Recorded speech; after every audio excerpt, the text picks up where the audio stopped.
Hey everyone, welcome back to my channel. Here is a shirt I've sublimated for today's video. In this tutorial, I'm going to walk you through a beginner's guide to sublimating on a t-shirt. I'll cover everything from the supplies you'll need to setting up your design and how to get that perfect transfer.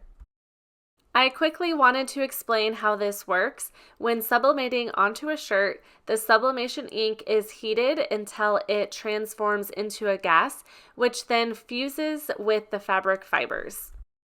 What's nice about this is it won't crack, peel, or lift up because it actually infuses into the shirt, unlike HTV or iron-on. With heat transfer vinyl, which is HTV or iron-on, when heat is applied, the adhesive on the vinyl melts and bonds the design to the fabric, but it sits on top of the shirt. A great thing about sublimation is you can use multicolor prints. With HTV or iron-on, if you want multiple colors, you have to layer different color vinyl pieces together. The only thing I don't love about sublimation is it has to be on a light colored material. It also has to be on polyester-based fabrics. The higher the polyester, the brighter the colors will be. 65% polyester is considered the minimum amount needed for decent sublimation printing. If it's less than that, the ink will wash out. You can't use 100% cotton. The ink will totally wash out of that and look very dull. And like I said, the higher the polyester count, the more vibrant your colors will be. With sublimation, you don't need a Cricut machine. You'll print off the design with a sublimation printer, and you do need a specific ink and printer for these. The printer I'm using is the Epson EcoTank 2760. This is meant to be an inkjet printer, but when you purchase it at the store, there hasn't been any ink added to it, so you can add sublimation ink instead, basically convert it to a sublimation printer. That's what I'm doing in the clips here. I do have a full tutorial on this and I'll link it down in my description box. You can choose to go this route or you can buy an actual sublimation printer like a Sawgrass. The ink I'm using is Cosmos ink. Another popular option is Hippo sublimation ink. You want to pick one and just stick with that. You don't want to switch them up at all. Now that I've gone over all of that, I'll head over to my computer and show you how I put my image together. To print my image off, I am going to use the website Canva. You can use Cricut Design Space as well. I've used that before too, but in Canva, you can make the image just a tiny bit bigger, so I prefer to use that.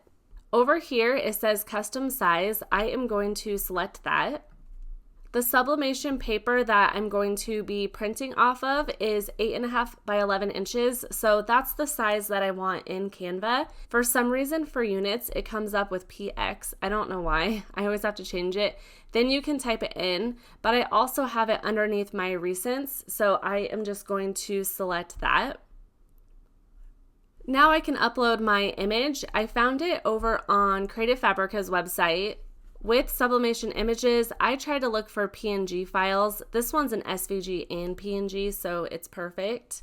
I subscribe to the Creative Fabrica membership, so I can download anything from their website, which is super nice. Their yearly membership only comes out to $3.99 a month, so it's such an insane deal. I'll make sure to leave a link down in the description box for this SVG and their membership if you want to check that out. But what I do is I select download. I'll select it up here. On my Mac, that will automatically unzip the file. If it didn't, you just double click on the zip file. When I go in here, you can see the PNG and the SVG file. Over in Canva, I'll select Uploads, then Upload Files. And like I said, when you're printing, you'll want to select the PNG file. I'm just going to click on it and it will pull it over here. I'm going to zoom in so we can see it just a little bit better. I like to bring this as close as possible. I don't know if it makes a difference, honestly, but this is just what I do. This is going on a size small shirt, and for a small, I do between 8 and 9 inches for the width. So I'm just gonna make this about 8.5 inches. You can see as I'm dragging it, there's a little black box underneath it, so you can see the width and the height. I'm just gonna bring it to 8.5 inches. You can see there the width is 8.5 and the height is 9.1. You just want to make sure none of the image is going off the white page, and that looks great. That's all I have to do for that. Now what I'm going to do is download this onto my computer. I'll click Share, Download. I'll select Download again. This will pull up on my Downloads folder. You can see it right here. I'll double click on it. Now I'm ready to print this, and if you have a Windows, it will look a little bit different, but you can still select the same settings. I'll click File, Print. The printer it automatically selected was my Epson Workforce. This is my inkjet printer. I'm going to select on that, and I'll switch it to Sublimation. In my Mac settings, I titled it Sublimation to make it a lot easier to make sure I select the right one, especially since both of my printers are Epson printers. I'll show you what my settings are. I'm going to scroll down. I'll select Printer Options. Then I'll go into Print Settings. Over here for paper type, I like to use Premium Presentation Paper Matte.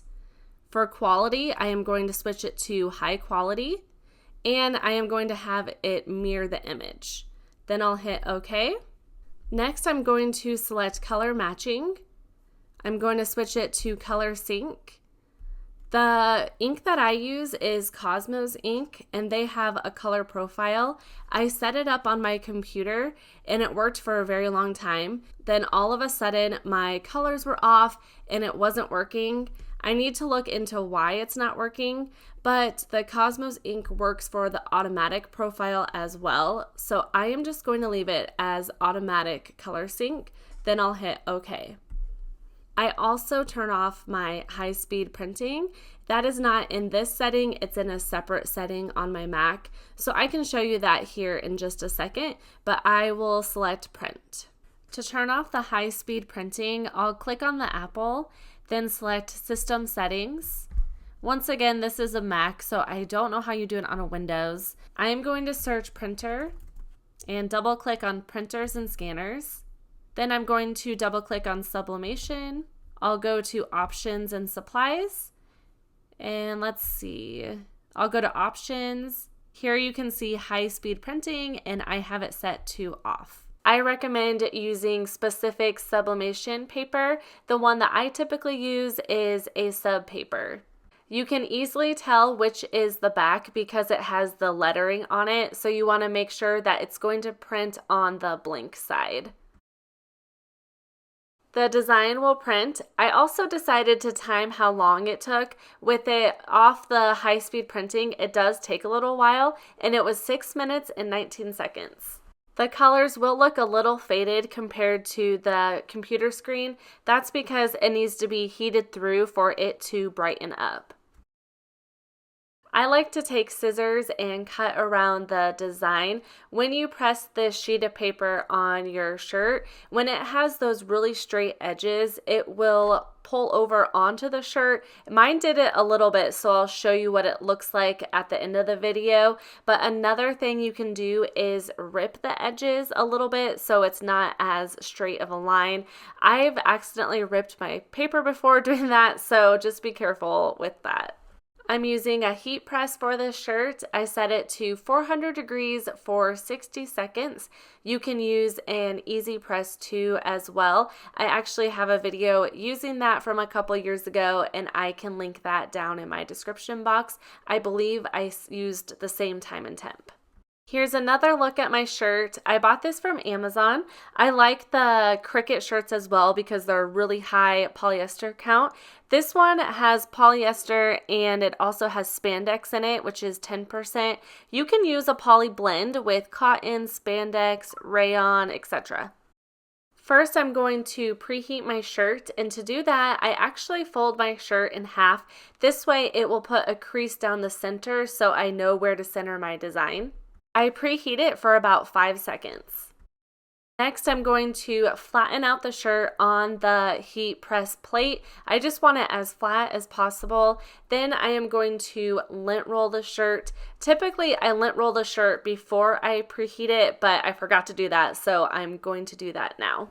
This step is really important for sublimation or if you're using Cricut infusible ink because it will get rid of any dust or dander, and what that will do is if the ink is on that dust, it'll leave marks like little dots on the shirt. Look how much that picked up, isn't it crazy? Next, you'll want to add some white cardstock inside the t-shirt. That'll just prevent any ink from going through onto the other side of the shirt. I had two at first, and then I ended up just switching it kind of vertical and only using one. I like to gently fold my paper. I just put a little crease at the very top so I'm not putting any creases in the actual design, and this just helps me find the center of my design. You can kind of see here the design was upside down. Thankfully, when I went to tape it, I noticed it and I was able to switch it. You'll want some heat-resistant tape. What I do is tape around the entire edge of the design. I probably over-tape, but this makes sure the ink is nice and flat so it transfers really well onto the t-shirt. Before pressing your shirt, you want to cover your design up with white butcher paper, not parchment paper or Teflon, which is what's typically used for heat transfer vinyl, because that traps moisture and it can give it kind of a fuzzy look, the image. You'll want to press it for the full 60 seconds. If you're using your Easy Press 2, then you're going to want to keep that in place. Don't shift it around or anything because it will mess up the ink. It's also recommended to ventilate your space when you're using sublimation ink. I usually never notice much of a smell or anything, but it's still good just to ventilate it. I usually let it sit for a minute or two once it's done, then I go in and remove the paper, which is always the most fun part. The color looks so vibrant. I'm very happy with that. One thing I want to note is, like I said earlier, there is a line around the image, so I have a couple tricks that help with that. I like to cover it with butcher paper and press my heat press down for about 10 seconds. It looks so much better after that. There still was a tiny fade line, so you can go in with a wet washcloth and kind of rub that out. It's obviously going to be washed in the washing machine, so you can skip that step as well. Here's one last look at the t-shirt. I love how it turned out. The colors are so pretty and it transferred really well. If you have any questions, let me know in the comment box below. I hope you found this video helpful. If you did, I would love it if you gave this video a thumbs up and subscribe if you are new to my channel.